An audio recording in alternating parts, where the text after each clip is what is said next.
حضرت ابو ذر رضی اللہ عنہ بیان کرتے ہیں، رسول اللہ صلی اللہ علیہ وآلہ وسلم نے فرمایا، اللہ تعالیٰ فرماتا ہے جو شخص ایک نیکی لے کر آئے گا تو اس کے لیے 10 گنا ثواب ہے اور میں اسے بڑھا دوں گا، اور جو شخص برائی لے کر آئے گا تو برائی کا بدلہ اس کی مثل ہی ہوگا یا پھر میں بخش دوں گا۔ جو شخص بالشت برابر میرے قریب آتا ہے تو میں ایک ہاتھ تقریباً 1 میٹر اس کے قریب ہو جاتا ہوں، اور جو شخص ایک ہاتھ میرے قریب ہوتا ہے تو میں 2 ہاتھ اس کے قریب ہو جاتا ہوں۔ جو شخص چلتا ہوا میرے پاس آتا ہے میں دوڑتا ہوا اس کے پاس آتا ہوں۔ جو شخص زمین بھر کر گناہ لے کر میرے پاس آئے تو میں اسی قدر مغفرت لے کر اس سے ملاقات کروں گا، بشرطے کہ وہ میرے ساتھ کسی کو شریک نہ ٹھہراتا ہو۔ حضرت ابو ہریرہ رضی اللہ عنہ بیان کرتے ہیں، رسول اللہ صلی اللہ علیہ وآلہ وسلم نے فرمایا،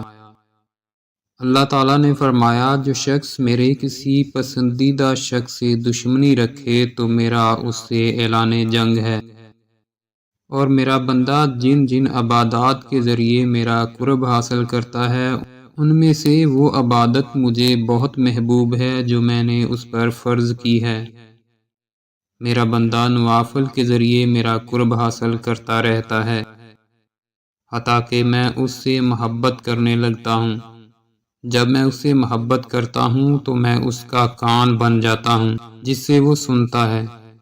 اس کی آنکھ بن جاتا ہوں جس سے وہ دیکھتا ہے، اس کا ہاتھ بن جاتا ہوں جس سے وہ پکڑتا ہے،